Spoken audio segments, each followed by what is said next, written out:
Daniel wiped his hands on an old rag, exhaustion written across his face as he closed up his small garage for the night.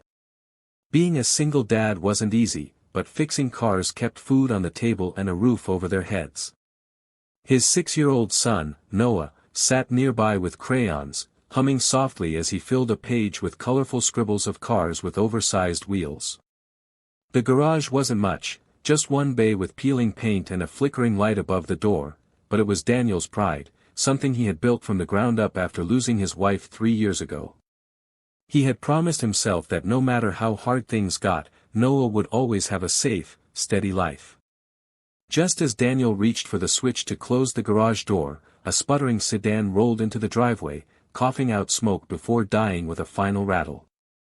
A woman stepped out, her expression a mix of embarrassment and worry, while a little girl clung tightly to her hand. The woman's clothes were neat but worn, and her tired eyes told a story of long days and heavier nights.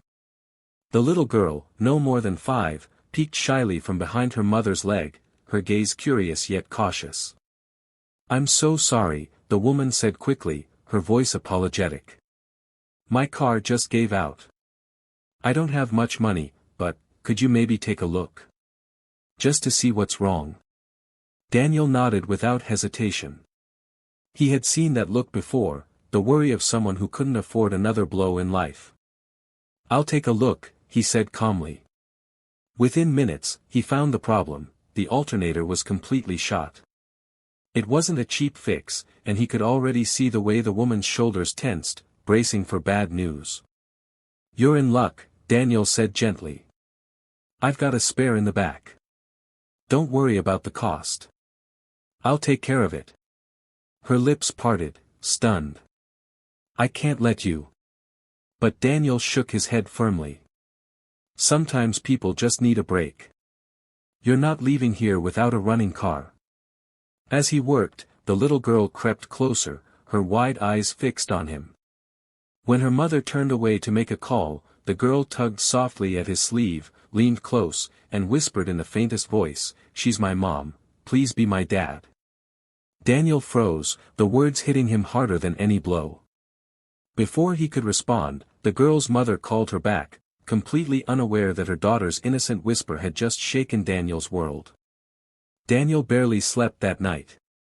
The little girl's whisper replayed in his mind over and over, tugging at something deep within him. Children often said things without meaning them, he reasoned, but there had been something different in her voice, something raw, almost pleading. He tried to shake it off, but the memory clung to him like a shadow. The next morning, just as Daniel and Noah were finishing breakfast, there was a knock at the door. Standing outside was the same woman, her daughter clinging to her side. She carried a small bag in her hands, her cheeks flushed as if she were nervous. "I just wanted to thank you," she said softly, "for fixing my car last night. It runs perfectly now. I don't have much, but I brought some muffins. Maybe for you and your son." Noah's eyes lit up at the sight of the muffins, and Daniel couldn't help but smile. He invited them in, and soon the 4 of them were gathered around the small kitchen table. Over coffee and laughter, Daniel learned her name was Emily, and the little girl was Lily. Emily worked long shifts as a waitress at a diner, struggling to provide for Lily after her husband had abandoned them years ago. Daniel listened quietly, but inside, his chest ached with empathy. Their stories, though different, mirrored his own loss and his constant fight to keep moving forward. As the days passed, their paths began to cross more often. Emily would stop by the garage with a meal from the diner, insisting Daniel eat something other than instant noodles.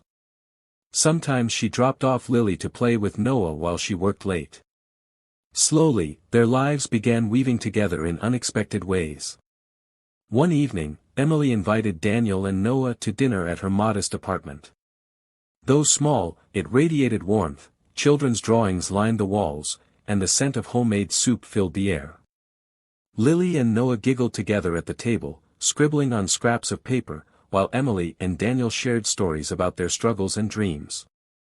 But just as the evening wound down, Lily tugged at her mother's sleeve and whispered loudly enough for Daniel to hear, "Mom, can he be my dad?" Emily's face flushed crimson as her eyes darted to Daniel in embarrassment. "Lily," she murmured, trying to hush her daughter. But Daniel only smiled softly, his heart tightening once again at the little girl's innocent, heartfelt wish. In the weeks that followed, Daniel and Emily's lives seemed to blend together more naturally with each passing day. Daniel helped Emily with errands, carried groceries up the narrow stairs to her apartment, and even fixed small things around her home without her asking. In return, Emily often brought meals to the garage, ensuring Daniel and Noah had something warm to eat. Their children, Lily and Noah, became inseparable, laughing, drawing, and playing as if they had always been siblings. The quiet companionship between Daniel and Emily grew too, though neither dared to name it. Yet Daniel sensed there was more beneath Emily's gentle smile. He saw it in the way her hands shook when she pulled coins from her purse, or in the way she avoided eye contact when bills came up in conversation. One evening, after closing the garage, Daniel noticed her standing at the doorway, holding Lily's hand tightly. Her eyes were red, her shoulders trembling. "I don't know what else to do," Emily whispered, her voice breaking. "I'm behind on rent. They're threatening to evict us. I've tried everything, Daniel. I can't let Lily lose her home." The words hit Daniel hard. He had guessed she was struggling, but hearing it spoken aloud pierced him. He wanted to help, but he knew his own finances were stretched thin. His garage survived month to month, and there were times he barely scraped enough together to cover his own bills. Yet when he looked at Emily, at Lily clinging to her side, he couldn't imagine walking away. "Emily," he said gently, stepping closer, "you don't have to carry this alone anymore. Let me help." Her eyes filled with tears at his words. "Why would you do that for me? We barely know each other." Daniel hesitated, then spoke with quiet conviction. "Because I know what it's like to feel like the world is too heavy. And because Noah and I, we need you and Lily just as much as you need us." For the first time in a long while, Emily allowed herself to cry freely, not out of despair but out of the relief of being seen. And though neither of them said it aloud, both understood something had shifted. They weren't just two single parents helping each other anymore. A bond was forming, fragile, uncertain, but undeniably real. A week later, Daniel found himself watching Lily and Noah play in the yard, their laughter echoing like music he hadn't realized he was missing. Lily's voice carried through the air as she told Noah, "If he was my dad, we'd never be alone again." Daniel froze where he stood, those words striking something deep inside him. He had been careful, cautious with his heart since losing his wife, but hearing Lily speak so openly made him realize he could no longer hold back. Both children already saw themselves as family, maybe it was time for him and Emily to admit what was happening too. That evening, Daniel invited Emily and Lily over for dinner. He prepared a simple meal, roast chicken and vegetables, and set the table with extra care.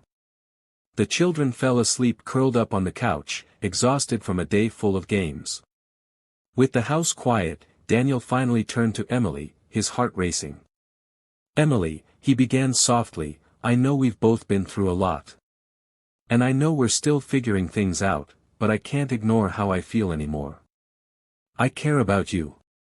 I care about Lily. I want to be here for both of you, not just as a friend, but as someone who won't walk away." Emily's eyes glistened as tears slipped down her cheeks. She covered her mouth, overwhelmed. "Daniel. I've prayed for someone like you to come into our lives, but I never let myself believe it could happen. I've been alone for so long, I didn't think anyone would want us." Daniel reached across the table and took her trembling hand. "You're not alone anymore. Not if you'll let me in." Her hand tightened around his, and in that moment, without needing any more words, they both knew they had found something worth holding on to. Months later, their families blended into one. Emily helped Daniel run the garage, turning it into a thriving business, while Lily and Noah grew up side by side like true siblings. On a sunny afternoon, as they all sat together on the porch, Lily climbed into Daniel's lap and hugged him tightly. I told you, she whispered with a grin. You're my dad now. Daniel's throat tightened with emotion as Emily smiled beside him. What had begun with a broken car had become the beginning of a new life, a family whole again, bound by love, healing, and hope.